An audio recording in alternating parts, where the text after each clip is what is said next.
Director of the Swami Vivekananda Cultural Center, Dr. Chaitanya Prakash Yogi, Mr. Kamal Maharaj, Ms. Paula Martini, Ms. Kajal Ramanunan, and Mr. Kamal Singh. Ladies and gentlemen, welcome to our 13th episode of the program, Yoga Charcha. This is a discussion of yoga, whereby we invite yoga experts to have interactions on yoga. Today we have Ms. Kajal Ramanunan, who is a yoga teacher from Pietermaritzburg.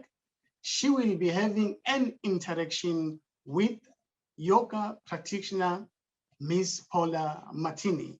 Now, please allow me to invite Mr. Kamal Maharaj, who is an educator and the CEO of Vishwa Shakti, for the introductory remarks. Over to you, sir. I really appreciate being here on the 13th episode of Yoga Charcha. In fact, the name, 13th itself is very significant. Trayodasi in Sanskrit. And, the number 1 and number 3. I'm not going to focus too much on the astrology part, but just to say 1 and 3, if we look at it, and I am sure that Kajal Ramanunan will be our yoga teacher today. And many of the presenters previously did bring about this aspect of 3 and the oneness of the mind, body, and soul. But I want to take this another level as well. The physical body, the astral body, the causal body, the physical body, the emotional body, and the divine body. All these different aspects need to work together. And quite often, because there is a disjuncture, there is a disjoint, we are unable to work as a unified force. And I like this term force, I don't know if the movies got this, may the force be with you, from yoga, hatha yoga, etc. So maybe we could take some credit from that. So yes, to work as a formidable force, we need to bring ourselves together. We need to find the self. And a good starting point will be the physical form of yoga. Then, of course, now even corporates are beginning to realize more important than the IQ is the EQ, the emotional level of a person. How can they cope? Because they found that a person may have very high IQ, but emotionally they're very weak. And they're actually more troublesome than being an asset to the corporate organization. So, of course, we need to look at it. And then, of course, we all have a spiritual side. We all have a side that is the divine. And I'm not talking about a specific religious understanding, but rather the more broader sense of being a spiritual being, where you are all embracing and you can transcend the barriers and borders. But that is where yoga comes in, and that is where yogasanas, pranayam, dhyana yoga, and the attitude of letting go can start with yoga. Automatically, you let go with eating too much. You let go of talking too much. You let go of being a nuisance to everybody and, getting bitter and angry. Life is about getting better, but we get bitter as we get older. Instead of finding peace, we find ourselves in pieces. We need to start realizing this, that it's about time that we bring ourselves together into one unified force so that we can be peaceful, happy, and successful. Yes, we're now going to listen to Kajal Ramanunan, and looking forward to you. Thank you. Ladies and gentlemen, please allow me to invite Miss Paula Martini and Miss Kajal Ramanunan to commence the interactions. Over to you, Paula G. Thank you. Welcome to our interaction today. I am really excited about chatting with you and getting to know you and your understanding and belief in yoga as a practice and how it all came about. So I'm gonna, would you like to do a little bit of a introduction first? Thank you, Ms. Paula. My name is Kajal Ramanunan, and I am a lecturer at tertiary level. I'm also a yoga teacher, and my experience in yoga began about 10 years ago. And through my practice in yoga, and in about 7 years ago, I was involved in a car accident. So from that serious car crash, I was left immobile for at least 6 months. It was from there that my yoga had emanated, and my practice had become quite proficient in the healing process. And as we go along, I'll further expand, but that is where my yoga journey began. Fantastic. And how do you understand and define yoga? For me, yoga is quite holistic. It's almost an invaluable gift that embodies so much. It's an integration of the body, the physical body, the mental mind, your thought, your action. It's almost like a subtle science in bringing harmony between the mind and the body. For me, yoga is also a wellness approach to your entire human ecosystem. And maybe for some, it may seem like a disciplined physical approach with just alignment in asanas. But for me, it infiltrates into a lifestyle where you become aware of not just your external self, but your inner Atma, your inner soul, the consciousness. It's almost like your body exists in the past, your mind in the future, and yoga gels that together to bring it in the present moment. I like that. A wonderful explanation of it. And how did you get connected with yoga? You briefly explained a little bit earlier, but yeah, expand on that. I did previously, in about 10 years ago, I intermittently performed yoga at the gym or at specific events. But in 2014, I was involved in a serious car crash that left me immobile for at least 6 months to a year. So I suffered sacrum fractures and spinal injuries, and I was condoned to a step-down facility. So at that point in my life, I literally had to make a mindful decision to either function on chronic medication or seek alternative healing. It was then that I used my yoga practice as my personal tool to become slowly active, wean myself off medication. I used the different approaches in yoga, so the meditation aspect, the pranayama, the mindfulness. It kind of allowed me to expand my personal practice and also understand the trauma that I've been through. Then in 2018, I progressed to register for the 200-hour teacher training program, just so that I could personally understand how to do the asanas correctly and how to understand it for my own well-being, so that it could become part of my, my healing through what I've been through. And I think through that, I became evidence of the healing process and that therapeutic value of that yogic science. Then people began to draw towards my teaching because I could understand almost from an empathetic level, where you begin, where you come to a class and you actually don't know what you're doing. And from there, I began teaching, and then I progressed further on about 2 years ago to join the Iyengar Society. And I'm now in my first year of training within my Iyengar mentorship. And my connection with yoga has been almost evolutionary. So I've come from being the patient to being the student, then the teacher. But I still find myself seeking that equanimity between myself, within myself, and even with others. Wonderful. And do you feel any different in your own life due to the practice of yoga? Yes, dramatically. my life has transformed immensely. I come from an academic background, and for a very long time, I dwelled on theory. And yoga has taught me to unify that action and make it work for you. It's almost like turning those wounds into wisdom. You can either be a host to the healing process, or you can be a hostage to your own incapacities. So for me, yoga allowed me to kind of recalibrate my expectation of myself, without compromising my ambitions. It's been a journey, like almost from vulnerability to becoming your authentic self.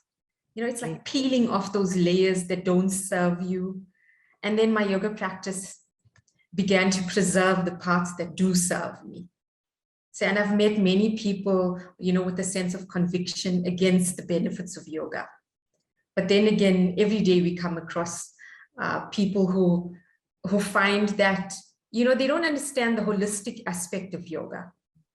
And I find that even in the workplace itself, bringing in that aspect of the holistic level is so beneficial. And I am very honored to say that I've read a lot of academic articles which have facilitated mindfulness and yoga in the workplace. There's so many corporate firms now that actually have realized the benefit of that mindfulness. So, absolutely. Yeah. Yes, lovely points there. And do you have any specific style of yoga or school of yoga? So, Paula, my training commenced in Hatha Yoga. So Hatha in Sanskrit almost means force or balance. It alludes to almost a system of co-joining the physical techniques with your diet and your breath work. So ideally, Hatha means asanas in different ways. So as Sadhguru says, you can get 84 fundamental postures in just being in a seated position. So my training commenced in Hatha Yoga, Vinyasa style, and then I progressed on to undertaking the Iyengar mentorship. So the Iyengar mentorship is almost like a form of exercise that emphasizes on detail and precision and alignment. It's unbelievable how you can make one firm adjustment to a student and it totally transforms the pose. So this form of yoga almost resonates with me as it centers around being precise and making the asanas feasible.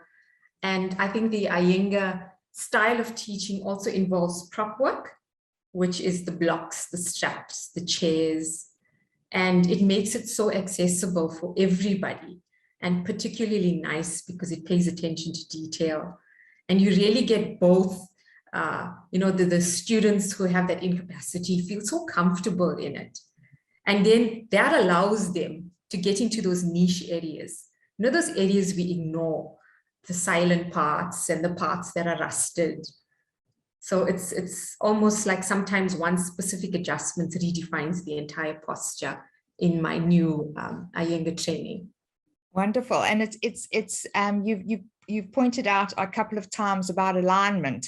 And I think that is the, once you get, it's a way to a means, which is your postures and your movements and those micro changes. And once you align that with your lifestyle, you come into full alignment and how the changes actually start to happen, which I'm so grateful to you for sharing on those points, because I agree fully on that. And do you feel that yoga is not only a physical exercise or a scheduled activity, but an integrated approach and understanding to living life in its entirety? Most certainly, absolutely.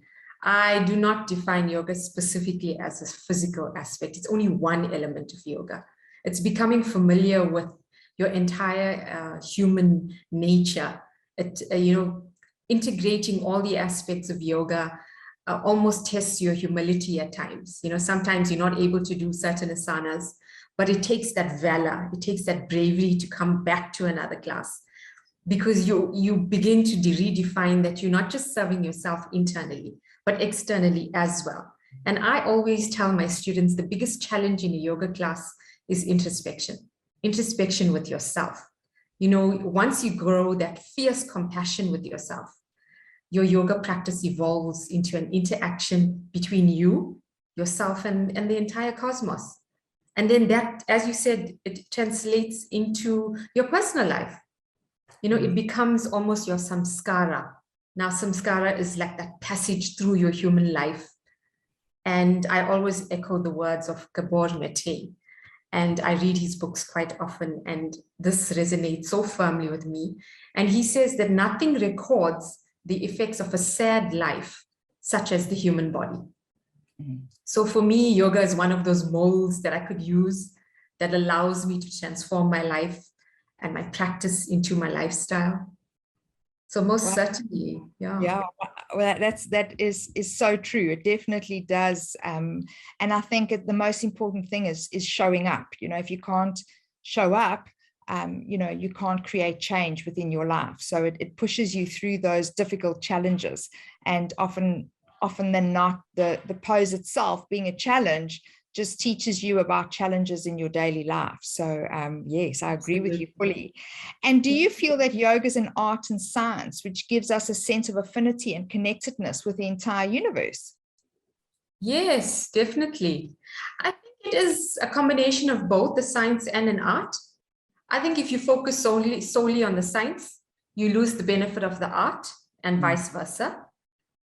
So we all know that yoga has the benefit of the science behind it. It helps you join the powers of the body and the mind and self-realization.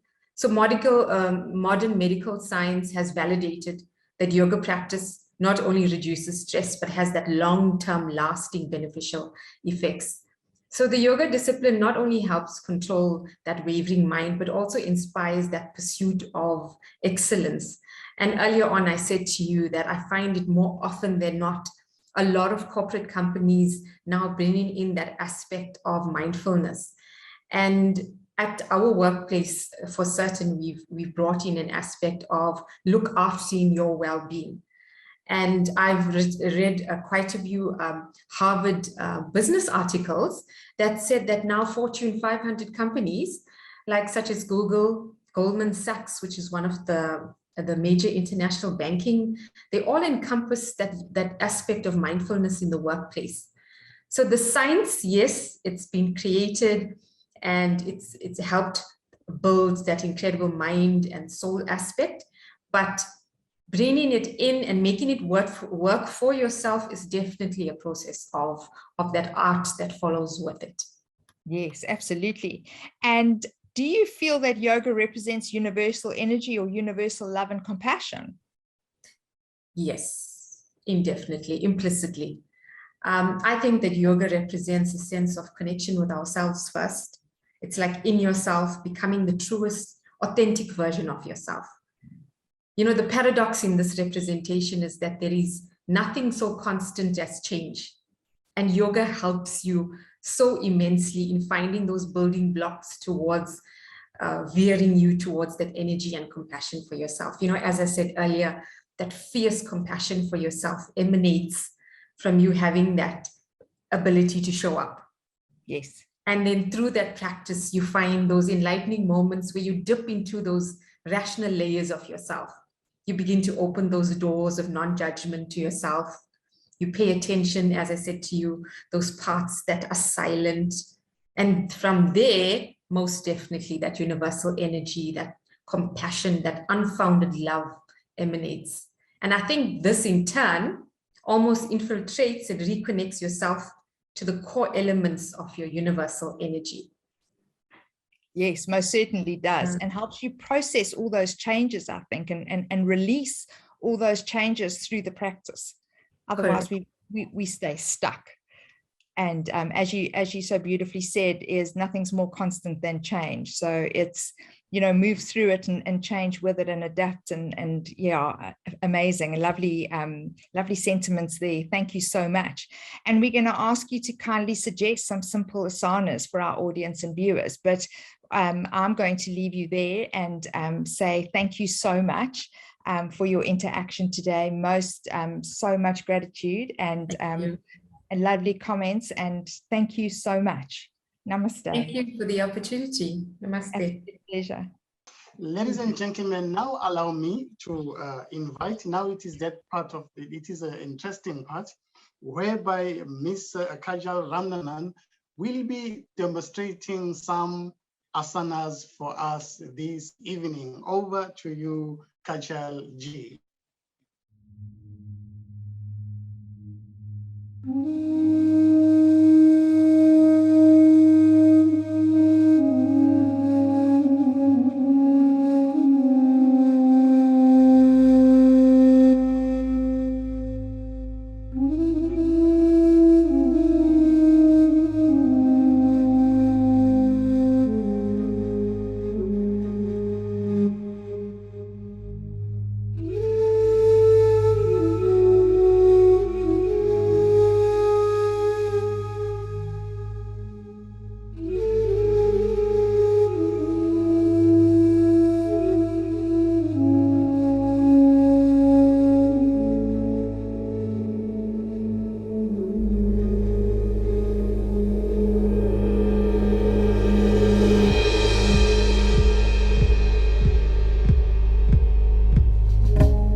Thank you very much, Kajal ji, for those wonderful asanas. We will try, every after episode, I always try one or two asanas that I always see. So now I know a couple of asanas that I can demonstrate also. Thank you very much, Kajal ji. And to all of you, thank you for participating. To Paula Martini ji, and also to Ms. Kajal Ramanunan, who is a yoga teacher. To these two wonderful souls, Dhanyavad for what you've been doing, and thank you for what you are doing this evening. Ladies and gentlemen, we have come to the end of our program this evening. On behalf of Swami Vivekananda Cultural Center at the Consulate General of India in Devon, it gives me a great pleasure today to give a vote of thanks on this wonderful episode 13 of the program, Yoga Charcha. On this program, what we were doing, we invited a yoga instructor to discuss about yoga this evening. So to all our participants, thank you very much. To Director of the Swami Vivekananda Cultural Center, Dr. Chaitanya Prakash Yogi, Mr. Kiran Singh, thank you once again for being with us this evening. To all our online participants, we'd like to say thank you very much for being with us this evening. For more information on cultural activities organized by Swami Vivekananda Cultural Center at the Consulate General of India in Durban, please visit ICCR in Durban. Once again, to our online participant, Kajal ji and Paula ji, Kamal Maharaj ji, Dhanyavad to all of you. Have a wonderful evening. Namaskar.